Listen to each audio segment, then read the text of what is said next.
تھوڑی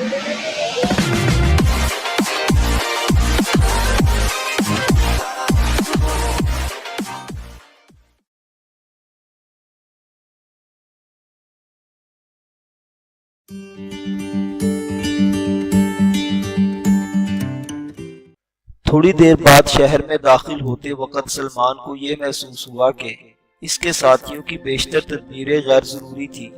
ریڑھی سے آگے سڑک کے آس پاس کئی آدمی مکانوں سے باہر کھڑے حکومت کے خلاف نعرے لگا رہے تھے۔ گلی کے سامنے جمیل اسے دیکھتے ہی آگے چل پڑا، تاہم گاڑی کے متعلق اسے سخت تشویش تھی اور وہ مڑ مڑ کر پیچھے دیکھ رہا تھا۔ کوئی 200 گز چلنے کے بعد اس نے جمیل کے قریب گھوڑا روکتے ہوئے آہستہ سے پوچھا، بھائی وہ گاڑی کہاں غائب ہو گئی؟ اس نے اطمینان سے جواب دیا، جناب آپ فکر نہ کریں، ہمارا ایک راستے سے سفر کرنا مناسب نہ تھا۔ گاڑی بان کو یہ ہدایت کی گئی تھی کہ وہ گاڑی کو پہلی گلی سے موڑ دے، وہ بھی ابھی ہمارے سامنے پہنچ جائے گی۔ زخمی کی حالت کیسی ہے؟ اسے بے ہوشی کی حالت میں لایا گیا ہے، سلمان نے جواب دیا۔ تھوڑی دور آگے جا کر 2 نوجوان اور ایک نوعمر لڑکا کھڑے تھے۔ جمیل نے چلتے چلتے ہاتھ سے اشارہ کیا اور وہ ان کے ساتھ ہو لیا۔ چند منٹ بعد سلمان نے مڑ کر دیکھا تو 8-10 اور آدمی آس پاس کے مکانوں سے نکل کر ان کے پیچھے آ رہے تھے۔ آگے ایک چوک سے جمیل نے دائیں گلی کی طرف توجہ دلاتے ہوئے کہا، اب آپ گاڑی دیکھ سکتے ہیں، لیکن ہم اس کے ساتھ نہیں جائیں گے، میں صرف آپ کی تسلی کرنا چاہتا تھا، اب آپ گھوڑے سے اتر جائیں۔ سلمان گھوڑے سے کود پڑا۔ جمیل نے کمسن لڑکے سے مخاطب ہو کر کہا، تم ان کا گھوڑا لے جاؤ، مہمان میرے ساتھ پیدل آئے گا۔ لڑکے نے گھوڑے پر سوار ہو کر اسے ایڑ لگا دی۔ اتنی دیر میں گھاس کی گاڑی چوک میں پہنچ چکی تھی۔ سرائے کا دوسرا ملازم جو عثمان کے ساتھ آ رہا تھا سلمان کو دیکھ کر رک گیا۔ جمیل نے جلدی سے کہا، اب تمہیں عثمان کے ساتھ جانے کی ضرورت نہیں، تم واپس اپنی سرائے میں پہنچ جاؤ، اور اگر کوئی آدمی باہر کا آدمی عثمان کے متعلق پوچھے تو اسے یہ کہہ دو کہ گھاس کی پوری گاڑی کی قیمت ایک سوار نے دروازے سے باہر ہی ادا کر دی تھی اور عثمان اس کے گھر گھاس پہنچانے چلا گیا ہے۔ پہرے داروں میں سے کسی کو تم پر شک تو نہیں ہوا؟ ملازم نے ادھر ادھر دیکھنے کے بعد کہا، ہمارے ساتھ ایک عجیب واقعہ پیش آ چکا ہے، اگر میرے آقا عثمان کو پہلے ہی ہدایت نہ دے چکے ہوتے تو سارا معاملہ خراب ہو چکا ہوتا۔ ایک پہرے دار عثمان سے مفت گھاس لینے کا عادی تھا۔ ڈیڑھی میں اس نے گھاس کا گٹھا اتارنے کی کوشش کی اور عثمان اتنے زور سے چلایا کہ وہ بدحواس ہو کر پیچھے ہٹ گیا۔ افسر نے آگے بڑھ کر عثمان کی چیخو پکار کی وجہ پوچھی تو مجھے یہ خطرہ ہوا کہ وہاں غداروں کے کسی جاسوس کو گاڑی کی تلاشی لینے کا موقع نہ مل جائے، لیکن عثمان نے ایک ہوشیاری کی۔ اس نے فوراً اپنا لہجہ بدلتے ہوئے کہا، کچھ نہیں جناب، یہ ہمارا پرانا مہربان ہے، میں نے گھاس کا ایک گٹھا اس کے لیے لانے کا وعدہ کیا تھا، لیکن جو سوار ابھی آگے گیا ہے اس نے راستے میں ہی پوری گاڑی کی قیمت ادا کر دی تھی اور مجھ سے کہا تھا کہ اگر تم نے کسی کو ایک دن کا بھی دیا تو میں تمہارا گلا گھونٹ دوں گا۔ اس پر افسر نے پہرے دار کو بہت ڈانٹا۔ خدا کا شکر ہے کہ ہم بچ کر آگے نکل آئے، ورنہ میری حالت تو یہ تھی کہ میں گلی عبور کرنے کے بعد بھی اس خوف سے کانپ رہا تھا کہ اگر وہ گھاس کا گٹھا اتار کر پھینک دیتا تو وہ سب کچھ دیکھ لیتے۔ خدا کی قسم وہ لڑکا بہت ہوشیار ہے اور سارا راستہ ٹہٹہے لگاتا آیا ہے۔ اچھا تم جاؤ۔ اتنی دیر میں گاڑی آگے جا چکی تھی۔ جمیل تھوڑی دور تک اس کے پیچھے چلنے کے بعد دائیں ہاتھ ایک تنگ گلی میں داخل ہوا۔ سلمان خاموشی سے اس کے پیچھے پیچھے چلتا رہا۔ چند اور گلیاں عبور کرنے کے بعد وہ ایک کشادہ گلی میں ایک مکان کے قریب پہنچے تو انہیں عثمان خالی گاڑی پر باہر آتا دکھائی دیا۔ وہ کوئی بات کرنے کی بجائے ہاتھ سے اشارہ کر کے آگے نکل گیا اور سلمان اپنے رہنما کے ساتھ اندر داخل ہوا۔ وسیع صحن میں عبد المنان کے علاوہ ایک عمر رسیدہ آدمی اور وہ لڑکا جو سلمان کا گھوڑا لے کر آیا تھا کھڑے تھے۔ ایک کونے میں گھاس کا ڈھیر لگا ہوا تھا اور 4 نوکر گھاس اٹھا اٹھا کر استبل کے قریب ایک گودام کے اندر رکھ رہے تھے۔ سامنے ایک 2 منزلہ پرانی عمارت تھی اور بائیں ہاتھ ایک اونچے اور کشادہ چبوترے سے آگے چند علیحدہ کمرے تھے۔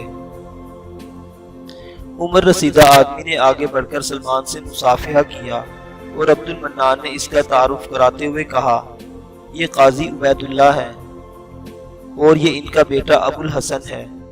آپ کے ساتھیوں نے فی الحال آپ کی میزبانی کے فرائض انہیں سونپ دیے ہیں اور سعید بھی ان کے پاس رہے گا۔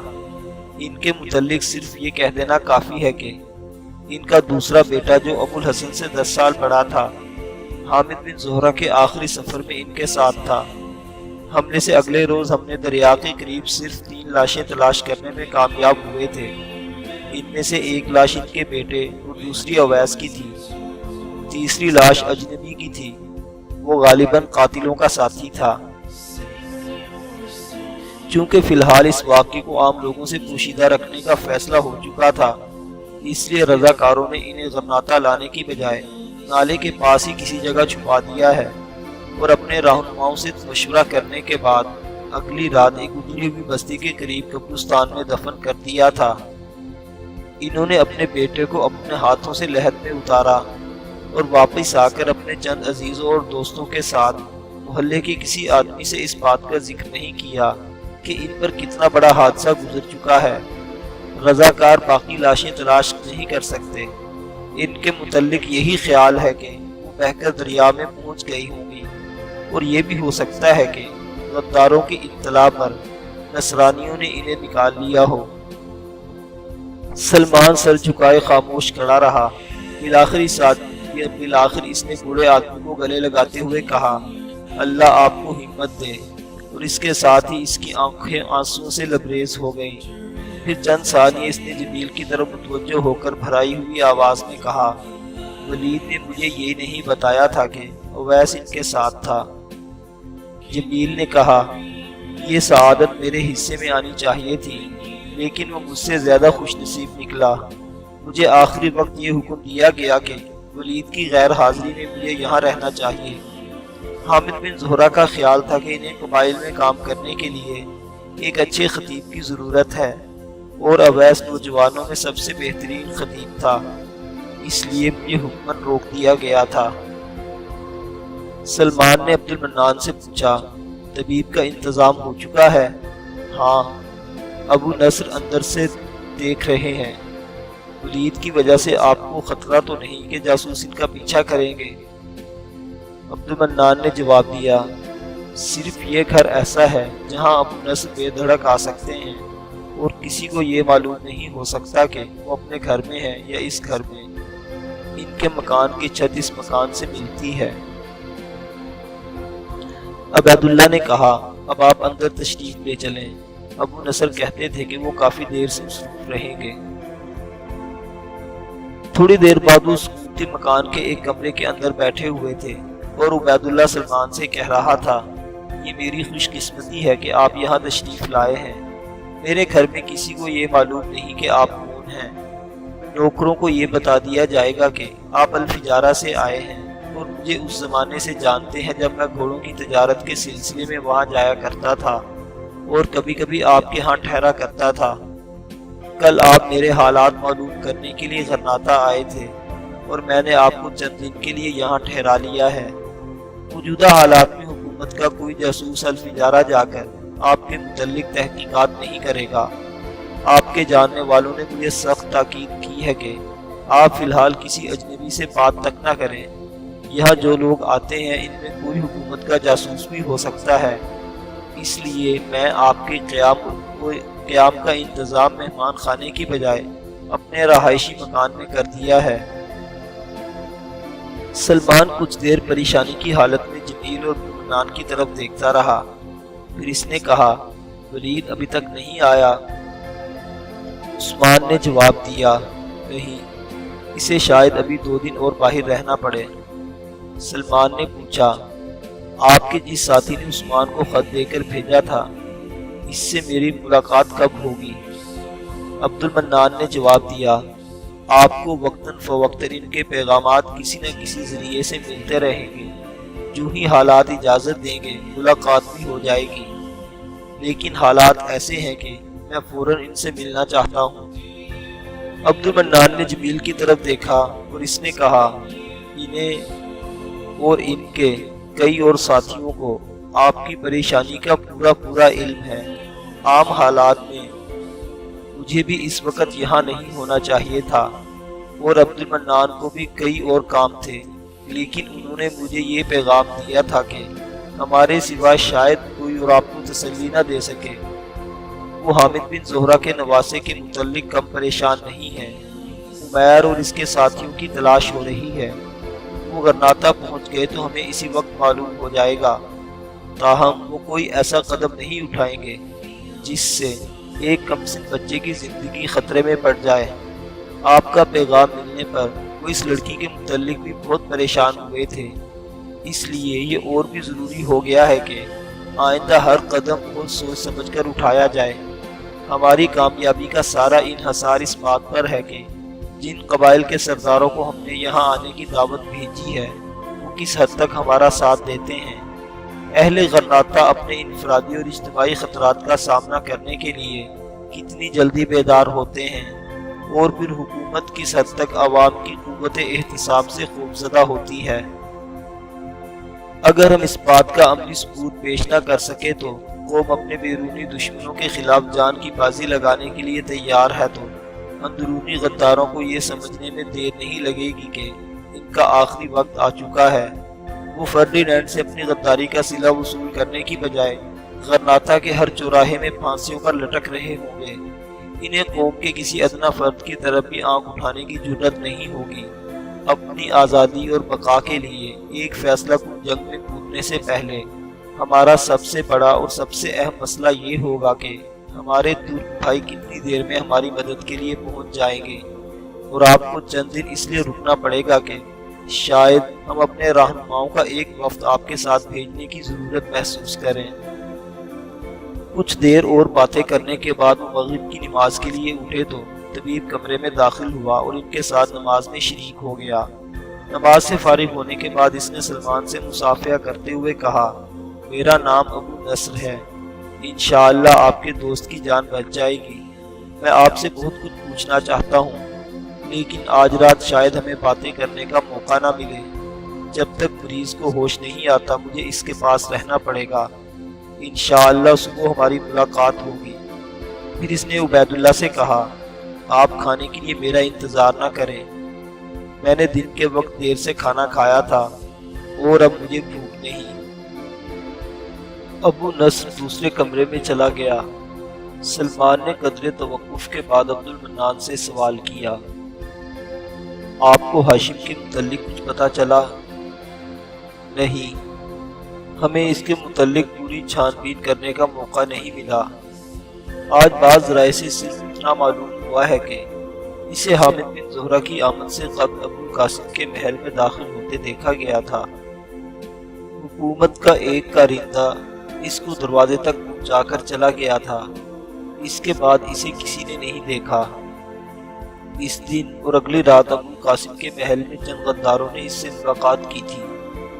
ہو سکتا ہے کہ ہاشم کو کسی گروہ کے ساتھ باہر نکل گیا ہو۔ اس روز کوتوال بھی بہت مصروف تھا اور اس نے رات کے وقت بھی وزیر اعظم کے محل میں حاضری دی تھی۔ سلمان نے کچھ سوچ کر کہا، مجھے یقین ہے کہ اگر میں ایک منٹ کے لیے بھی وزیر اعظم سے بات کر سکوں تو یہ معلوم ہو سکتا ہے کہ ہاشم کہاں ہے۔ جمیل نے کہا، وزیر اعظم سے بات کرنے کے لیے اور لوگ موجود ہیں، آپ کے ساتھی آپ کو کوئی خطرہ مول لینے کی اجازت نہیں دیں گے۔ سلمان نے کہا، دوسرا آدمی کوتوال ہے جس کے متعلق میرے پاس اس بات کا پورا ثبوت ہے کہ وہ ابو القاسم کی ہر سازش میں شریک ہے۔ جمیل نے کہا، یہ سب کو معلوم ہے کہ ابو القاسم ہر ذلیل کام اس سے لیتا ہے، لیکن ابھی اس کے سامنے کسی جرم کے ثبوت پیش کرنے کا وقت نہیں آیا۔ سلمان نے کہا، میں آپ سے 2 کام لینا چاہتا ہوں۔ پہلا تو یہ کہ آپ پولیس کے ایک آدمی کے گھر کا پتہ معلوم کریں جس کا نام یحییٰ تھا۔ اس کے بعد آپ حامد بن زہرہ کے قاتلوں پر ہاتھ ڈالنا زیادہ آسان ہو جائے گا۔ میں غرناطہ چھوڑنے سے پہلے اپنے حصے کی ایک اہم ذمہ داری پوری کرنا چاہتا ہوں۔ جمیل نے کہا، ہمارے لیے اس کا پتہ لگانا مشکل نہیں ہوگا۔ پولیس میں ہمارے کئی ساتھی موجود ہیں اور ان میں سے کسی کو یہ کام سونپا جا سکتا ہے۔ سلمان نے کہا، قصور کو تلاش کرنے کے لیے ہمارے لیے غیر رتبہ کی نقل و حرکت سے باخبر رہنا ضروری ہے۔ انشاءاللہ میں آپ کو جلد بتا سکوں گا کہ وہ کہاں ہے۔ صرف اس بات کی ضرورت ہے کہ میرے لیے جو پیغام آئے وہ مجھے فوراً مل جائے۔ اگر ابو یعقوب گرفتار ہونے والے آدمی سے ضروری باتیں گلوانے میں کامیاب ہو گیا تو ممکن ہے کہ وہ بذات خود یہاں آئے۔ وہ اس رائے سے میرا پتہ معلوم کر لے گا اور آپ اسے بلا تاخیر میرے پاس لے آئیں یا مجھے وہاں بلا لیں۔ عبد المنان نے کہا، میں ان سب باتوں کی ذمہ داری لیتا ہوں۔ اگر کسی وجہ سے میں خود نہ آ سکا تو عثمان آپ کے پاس پہنچ جائے گا۔ اب مجھے اجازت دیجیے۔ جمیل نے کہا، میں بھی واپس جانا چاہتا ہوں۔ ہمارے ساتھی یہ سننے کے لیے بے قرار ہوں گے کہ آپ غرناطہ پہنچ گئے ہیں۔ عبید اللہ نے انہیں کھانے کے لیے روکنے کی کوشش کی، لیکن عبد المنان نے اٹھتے ہوئے کہا، نہیں، آپ ہمیں اجازت دیں۔ اب تک سرائے میں میرے لیے کئی پیغامات آ چکے ہوں گے اور جمیل بہت مصروف ہے۔ مجھے امید ہے کہ ہمارے معزز مہمان دسترخوان پر ہماری غیر حاضری محسوس نہیں کریں گے۔ عبید اللہ انہیں رخصت کرنے کے لیے باہر نکلنے کی کوشش کی، لیکن عبد المنان کے اصرار پر اسے رکنا پڑا۔ تھوڑی دیر بعد سلمان اپنے میزبان اور اس کے بیٹے کے ساتھ دسترخوان پر بیٹھا کھانا کھاتے ہوئے غرناطہ کے تازہ حالات سن رہا تھا اور اس کے اضطراب میں ہر آن اضافہ ہو رہا تھا۔ آدھی رات سے ایک ساعت قبل بستر پر لیٹا بے چینی کی حالت میں کروٹیں بدل رہا تھا۔ طبیب دبے پاؤں کمرے میں داخل ہوا اور وہ جلدی سے اٹھ کر بیٹھ گیا۔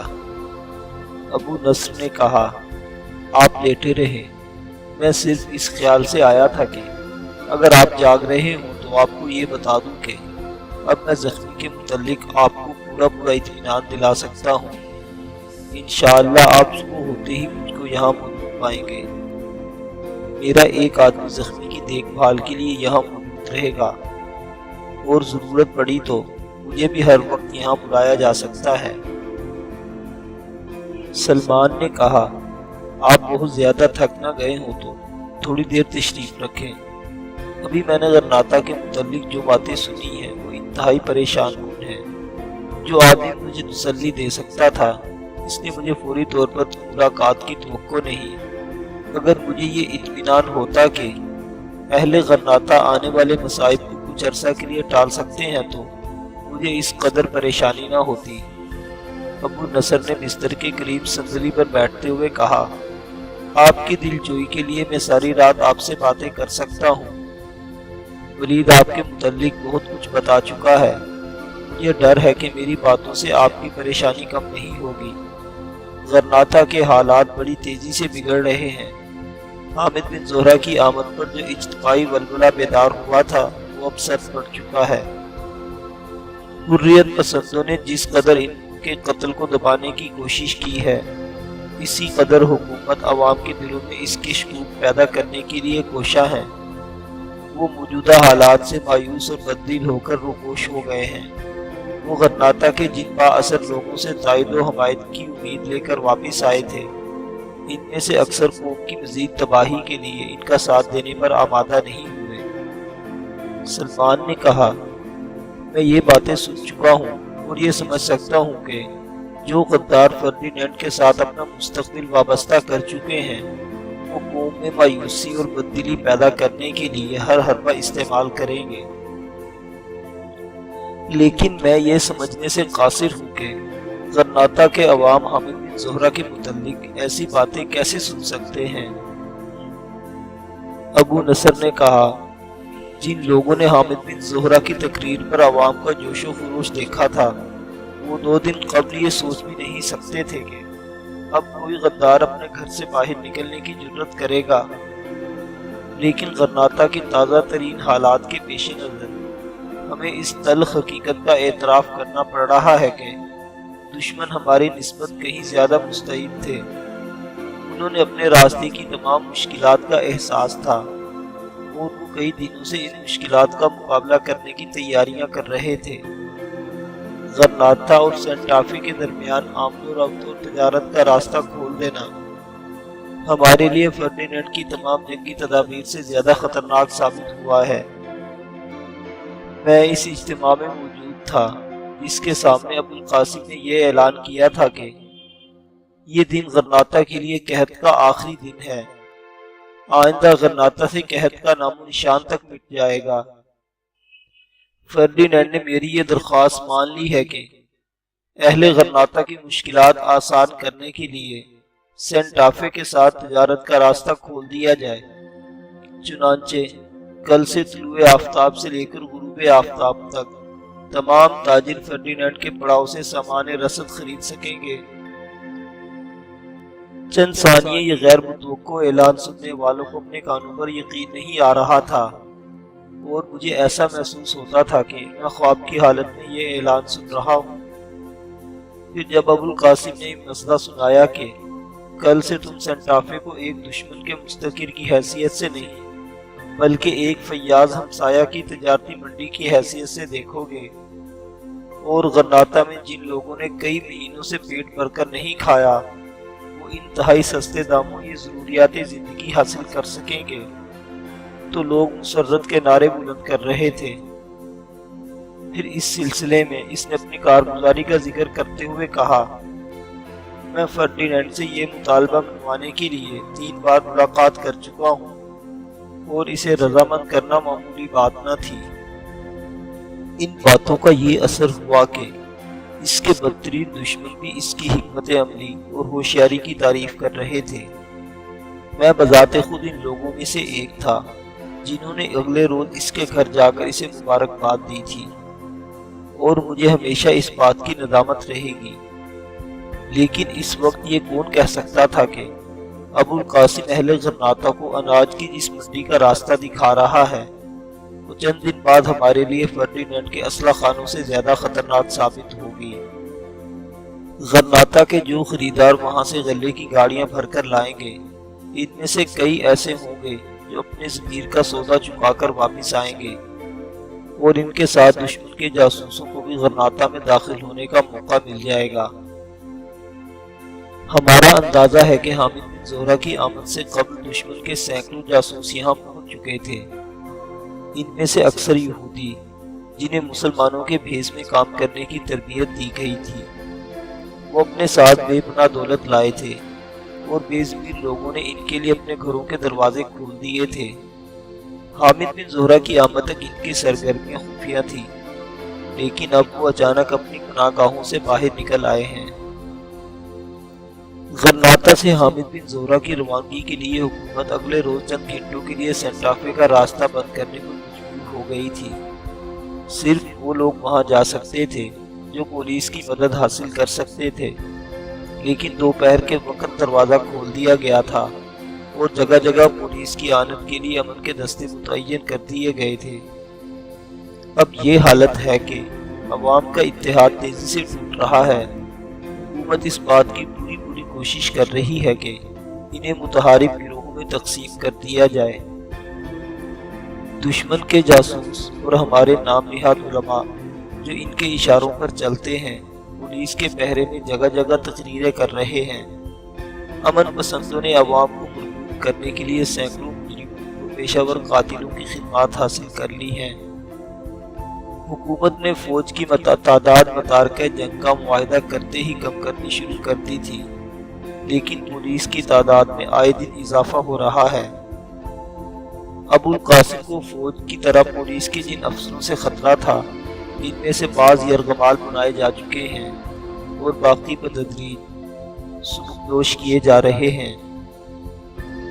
سابق کوتوال نے سینٹا فے کا راستہ کھولنے کی مخالفت کی تھی، اس لیے اب اس کی جگہ ایسے آدمی کو کوتوال بنایا گیا ہے جو انتہائی بے ضمیر، بزدل اور وزیر اعظم کی خوشنودی کے لیے ہر جرم کر سکتا ہے۔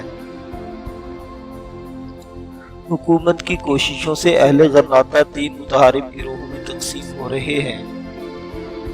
اور دشمن کے جاسوس عرب، بربر اور اسپینی مسلمانوں کی پرانی عداوتیں زندہ کرنے کے لیے سرگرم عمل ہیں۔ خطیبوں کا ایک گروہ عربوں کی رہنمائی کر رہا ہے اور اہل بربر اور اسپینی مسلمانوں کے خلاف زہر اگل رہا ہے۔ دوسرا گروہ اہل بربر کی بالادستی کے حق میں تقریریں کرتا ہے اور دوسروں کو گالیاں دیتا ہے۔ تیسرے گروہ نے اسپینی مسلمانوں کی قیادت سنبھال لی ہے۔ یہودی اور مقامی عیسائی ان کی حمایت کر رہے ہیں۔ یہ لوگ ابھی تک عوام کے خوف سے رہائشی علاقوں میں نہیں جاتے، صرف ان چوراہوں اور بازاروں میں جلسے کرتے ہیں جہاں پولیس ان کی حفاظت کرتی ہے۔ ان کی جرت کا اندازہ آپ اس بات سے لگا سکتے ہیں کہ 10 دن قبل حکومت نے ایک ایسے علاقے کی مسجد کے پرانے خطیب کو قتل کروا دیا تھا جس کی بیشتر آبادی اسپینی مسلمانوں پر مشتمل تھی۔ یہ خطیب بھی ان میں سے ایک تھا۔ عرب اور بربر بھی اس کی یکساں عزت کرتے تھے، لیکن حکومت اس سے اس بات پر ناراض تھی کہ وہ متارکہ جنگ کے خلاف تقریریں کیا کرتا تھا اور عارضی سلوک کے معاہدے کو دائمی غلامی کا پیش خیمہ سمجھتا تھا۔ ایک رات وہ عشاء کی نماز کے بعد اپنے گھر واپس جا رہا تھا کہ راستے میں کسی نامعلوم آدمی نے اسے قتل کر دیا۔ اگلے روز چند بااثر آدمیوں نے امامت کے فرائض ایک ایسے آدمی کو سونپ دیے جو اس منصب کے لیے بالکل نیا تھا۔ ہمارے آدمی ایسے لوگوں پر کڑی نظر رکھتے تھے، لیکن ایک چھوٹی سی مسجد کے نئے امام پر کسی نے توجہ نہ دی، اور ہمیں مسجد سے باہر اس کی سرگرمیوں کے کوئی علم نہ تھا۔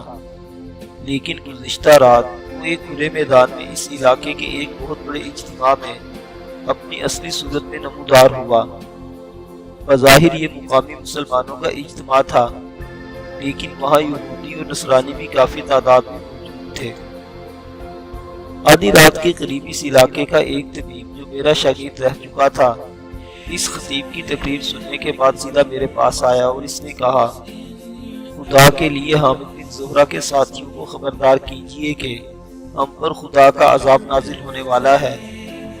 پھر اس جلسے کی کارروائی سننے کے بعد میری اپنی حالت یہ تھی کہ میں نے باقی رات بستر پر کروٹیں بدلتے گزار دی۔ اگر کوئی اور آدمی میرے سامنے اس غدار کی تقریر کا ذکر کرتا تو مجھے کبھی یقین نہ آتا کہ اہل غرناطہ اس گئی گزری حالت میں بھی ایسی باتیں سن سکتے ہیں، خصوصاً ایسی صورت میں جبکہ حامد بن زہرہ کی آواز ابھی تک ان کی کانوں میں گونج رہی ہے۔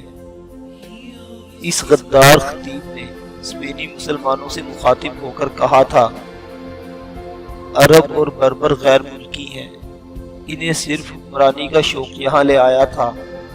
اب 800 سال اس زمین پر حکومت کرنے کے بعد انہیں یہ خطرہ ہے کہ جب ان کی بالادستی ختم ہو جائے گی تو ان کا یہاں رہنا مشکل ہو جائے گا۔ ان کی آخری امید یہ ہے کہ اگر وہ دوبارہ جنگ شروع کر دیں تو افریقی ممالک کے مسلمان اور ترک ان کی مدد کے لیے پہنچ جائیں گے۔ پھر اگر وہ چاروں طرف سے مایوس ہو جائیں تو انہیں یہ امید ہو سکتی ہے کہ وہ جن راستوں سے یہاں پہنچے تھے انہی راستوں سے واپس جا سکتے ہیں، لیکن ہم یہی پیدا ہوئے تھے اور یہی مریں گے۔ ہم اس زمین کے فرزند ہیں جس کی حفاظت کے لیے راڈرک نے تلوار بلند کی تھی اور جسے 800 سال کی غلامی کے بعد فرڈینینڈ نے آزاد کیا ہے۔ مسلمان ہونے کے باوجود اس ملک کی اکثریت کے ساتھ ہمارا نسلی رشتہ ختم نہیں ہوا۔ طارق بن زیاد اور موسیٰ بن نصیر غاصب تھے، ان کی فتح عربوں اور بربروں کی فتح تھی۔ راڈرک کی شکست ہماری شکست تھی۔ میں عربوں اور بربروں کو یہ مشورہ دیتا ہوں کہ اگر وہ یہاں رہنا چاہتے ہیں تو انہیں اس ملک کی اکثریت کے ساتھ پرامن ہمسائیگی کے آداب سیکھنے پڑیں گے، ورنہ اس کے لیے مراکش، مصر اور شام کے راستے کھلے ہیں۔ ہم ابو عبداللہ اور ابو القاسم کے شکر گزار ہیں کہ انہوں نے امن پسندی کا ثبوت دے کر اندلس کے مسلمانوں کو مزید تباہی سے بچا لیا۔ ہمیں فرڈینینڈ اور ملکہ ایزابیلا کے بھی شکر گزار ہیں کہ انہوں نے عیسائیوں اور مسلمانوں کے درمیان قدیم منافرتوں کی دیواریں توڑ دی ہیں، اور ہم پر مکمل فتح حاصل کرنے کے باوجود ہمیں اپنی عیسائی رایا سے زیادہ حقوق اور مراد دینے کا اعلان کیا ہے۔ سلمان نے کہا، میں یہ سوچ بھی نہیں سکتا کہ غرناطہ کی عوام ایسی تقریر سن سکتے ہیں۔ اہل غرناطہ کی بھاری اکثریت ابھی تک اس بات پر متفق ہے کہ ہم جتنی جلدی اپنی بقا کی جنگ کے لیے میدان میں نکل آئیں اس قدر ہمارے لیے بہتر ہوگا۔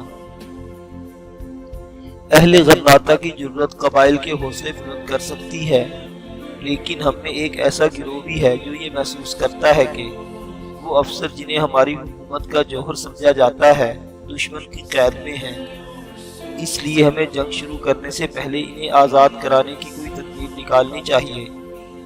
کم از کم متارکہ جنگ کی مدت کے دوران کوئی ایسا اقدام نہیں کرنا چاہیے کہ فرڈینینڈ کو انہیں روکنے کے لیے بہانہ مل جائے۔ سلمان نے کہا، فرڈینینڈ کو انہیں روکنے کے لیے کسی بہانے کی ضرورت نہیں۔ وہ غرناطہ پر قبضہ کرنے سے پہلے انہیں کسی صورت میں واپس نہیں کرے گا، اور اس کے بعد بھی مجھے اندیشہ ہے کہ جن افسروں سے ابو القاسم جیسے لوگوں کو باز پرس کرنے کا خطرہ ہے انہیں کسی حالت میں بھی واپس نہیں آنے دیا جائے گا۔ میں حیران ہوں کہ جن مجاہدوں کی تربیت موسیٰ بن ابی غسان جیسے حقیقت پسند سپاہیوں نے کی تھی وہ اس فریب میں کیسے آ گئے۔ انہیں اس بات کا کیسے یقین آ گیا کہ جب اہل غرناطہ رسد جمع کر لیں گے تو فرڈینینڈ انہیں اپنے افواج کا مقابلہ کرنے کے لیے واپس بھیج دے گا۔ ابو نصر نے جواب دیا، فوج کے اندر جو بڑے بڑے افسر ابو القاسم کی چالوں کو سمجھ سکتے تھے وہ جنگ بندی کے معاہدے کے ساتھ ہی سبکدوش کر دیے گئے تھے۔ ابو نصر نے جواب دیا، فوج کے اندر جو بڑے بڑے افسر ابو القاسم کی چالوں کو سمجھ سکتے تھے وہ جنگ بندی کے معاہدے کے ساتھ ہی سبکدوش کر دیے گئے تھے، اور اس جیسے عیار آدمی کے لیے نوجوانوں کو یہ فریب دینا مشکل نہ تھا کہ اگر تم متارکہ جنگ کی مدت ختم ہونے کے بعد ایک بار پھر قسمت آزمائی کرنا چاہتے ہو تو اس کی واحد صورت یہی ہے کہ غرناطہ میں آئندہ چند مہینوں کے لیے رسد جمع کر لی جائے، اور یہ اسی صورت میں ممکن ہے کہ یرغمال کے بارے میں فرڈینینڈ کی شرائط قبول کر لی جائیں۔ اور یہ ہماری اتنی بڑی بدقسمتی تھی کہ اس وقت حامد بن زہرہ جیسی بااثر شخصیت غرناطہ میں موجود نہ تھی، اور ابو القاسم نے صلح کے حامیوں کے ساتھ ساز باز کر کے نہ صرف غرناطہ کے چند انتہائی بااثر خاندانوں کو اپنا ہم نوا بنایا تھا بلکہ فوج کے کئی نوجوان افسروں کو بھی اپنے ساتھ ملا لیا تھا۔ عوام سے اسے مخالفت کا اندیشہ نہیں تھا۔